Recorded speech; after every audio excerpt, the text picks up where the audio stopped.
Bismillahirrahmanirrahim. Assalamualaikum warahmatullahi wabarakatuh. Nabi Muhammad SAW telah diutus oleh Allah Subhanahu wa Ta'ala untuk menjadi pembawa kabar gembira dan juga peringatan bagi seluruh umat manusia. Maka tak heran jika wahyu yang datang kepadanya merupakan sesuatu yang diperuntukkan juga bagi umatnya. Tak hanya firman Allah saja yang datang kepada Rasulullah SAW, namun malaikat Jibril pun telah memberikan 5 buah pesan yang syarat akan makna kehidupan di dunia ini. Dengan kelima pesan tersebut, manusia akan sadar bagaimana menyikapi apa yang datang kepadanya sebelum nanti berakhir di akhirat. Dengan demikian, apapun yang disampaikan oleh malaikat Jibril alaihissalam juga berlaku untuk semua hamba Allah Subhanahu wa Ta'ala. Jika Nabi Muhammad SAW saja dinasihati dan diingatkan, maka bagaimana dengan manusia selain beliau? Tentunya mereka lebih butuhkan nasihat dan peringatan. Mereka juga tidak bisa lepas dari keduanya. Pesan yang disampaikan oleh malaikat Jibril tersebut terdapat dalam riwayat Sahl bin Sa'ad yang mengatakan bahwa Rasulullah SAW bersabda, "Jibril mendatangiku lalu berkata, 'Wahai Muhammad, hiduplah sesukamu, tapi ingatlah sesungguhnya kamu akan mati. Cintailah siapa yang kamu suka, tapi ingat sesungguhnya engkau akan berpisah dengannya. Berbuatlah sesukamu, tapi ingat sesungguhnya engkau akan diberi balasan.'" Lantas Jibril berkata kembali, "Wahai Muhammad, kemuliaan seorang mukmin adalah berdirinya dia pada malam hari untuk sholat malam, dan keperkasaannya adalah ketidakbutuhannya terhadap manusia." Berikut 5 pesan penting malaikat Jibril alaihissalam untuk Nabi Muhammad SAW. Pesan yang pertama, Rasulullah SAW diperbolehkan untuk berbuat sesuka hati. Namun, malaikat Jibril pun mengingatkan bahwa sesungguhnya ia akan mati nantinya dan harus mempertanggungjawabkan perbuatannya. Allah Subhanahu wa Ta'ala telah berfirman, "Setiap yang berjiwa akan merasakan mati. Kami akan menguji kamu dengan keburukan dan kebaikan sebagai cobaan yang sebenar-benarnya, dan hanya kepada Kamilah kamu dikembalikan." Dengan mengingat kematian, diharapkan setiap mukmin menghilangkan ketergantungan dan ketamakan hati terhadap dunia dan kesenang-senangannya. Dengan mengingat kematian, sudah seharusnya manusia memendekkan angan-angan untuk dunia dan hanya mengharapkan kehidupan di akhirat yang kekal. Pesan yang kedua adalah Rasulullah SAW boleh mencintai apa saja yang ia kendaki, namun ia harus sadar bahwa suatu saat kecintaannya terhadap hal tersebut akan terputus.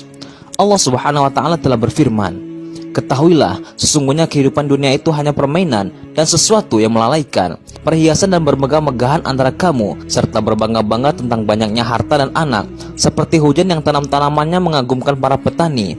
Kemudian tanaman itu menjadi kering dan kamu lihat warnanya kuning, kemudian menjadi hancur. Dan di akhirat nanti ada azab yang keras dan dari Allah serta keridhaannya, dan kemudian dunia ini tidak lain hanyalah kesenangan yang menipu. Maka sibukkanlah hati dengan kecintaan terhadap zat yang tidak akan berpisah dan tidak akan pernah terpisah, yaitu dengan mengingat Allah Subhanahu wa Ta'ala dan melakukan amal soleh yang dicintai olehnya. Karena hal itu akan menemani di alam kubur dan tidak akan berpisah selamanya. Pesan yang ketiga, Rasulullah diperbolehkan berbuat sekehendaknya, namun akan ada balasan dan pertanggungjawaban atas perbuatannya tersebut di akhirat kelak. Allah Subhanahu wa Ta'ala berfirman, "Berbuatlah apa yang kamu kehendaki, sesungguhnya Dia Maha melihat apa yang kamu kerjakan." Allah juga berfirman, "Barang siapa yang mengerjakan kebaikan seberat zarah pun, niscaya dia akan melihat balasannya, dan barang siapa yang mengerjakan kejahatan seberat zarah pun, niscaya dia akan melihat balasannya pula." Setiap balasan sesuai dengan amal yang sudah dikerjakan. Jika amal yang dikerjakan tersebut baik, maka balasannya akan menyenangkan, dan jika buruk, maka perjumpaan dengan balasan tersebut akan sangat menyedihkan. Pesan yang keempat, kemuliaan seorang mukmin adalah berdirinya ia pada malam hari untuk sholat malam. Allah Subhanahu wa Ta'ala telah berfirman, "Sesungguhnya orang-orang yang bertakwa berada di dalam taman-taman surga dan di mata-mata air sambil mengambil apa yang diberikan kepada mereka oleh Rabb mereka. Sesungguhnya mereka sebelum itu di dunia adalah orang-orang yang berbuat baik. Mereka sedikit sekali tidur di waktu malam, dan di akhir-akhir malam mereka memohon ampunan."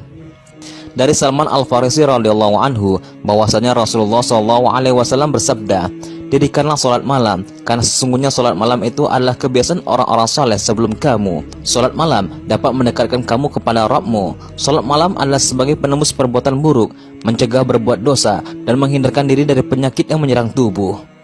Ketinggian dan kehormatan seorang mukmin adalah usahanya menghidupkan malam dengan mendawamkan sholat tahajud di dalamnya, berzikir, dan membaca Al-Quran.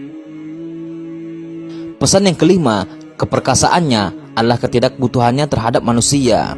Kekuatan, keperkasaan, dan keunggulan seorang mukmin dari orang lain adalah ketercukupannya dengan apa yang dikaruniai Allah Subhanahu wa taala kepadanya dan ketidakbutuhannya terhadap apa yang ada di tangan manusia. Dan karena mulianya hamba ini di tengah-tengah manusia, maka ia akan menjadi orang yang dicintai di tengah-tengah mereka. Abu Abbas bin Sa'ad As-Sa'idi radhiyallahu anhu berkata, seorang laki-laki datang kepada Nabi Muhammad SAW dan berkata, "Wahai Rasulullah, tunjukkanlah kepadaku suatu amalan yang apabila aku lakukan akan dicintai Allah dan dicintai manusia." Rasulullah SAW bersabda, "Zuhudlah terhadap dunia, pasti Allah mencintaimu, dan zuhudlah terhadap apa yang di tangan manusia, pasti manusia pun mencintaimu." Umur manusia itu sangatlah pendek ketika dibandingkan dengan kehidupan di akhirat yang kekal. Malaikat Jibril menyampaikan pesan singkat melalui Rasulullah SAW tentang hal terbesar yang bermanfaat dan bisa menyelamatkan setiap hamba Allah Subhanahu wa taala dari kengerian hari pembalasan yang pasti akan datang kemudian. Dan nasihat ini pun telah mencakup kebaikan dunia dan akhirat dan memberikan jaminan dengan kebahagiaan dua negeri tersebut.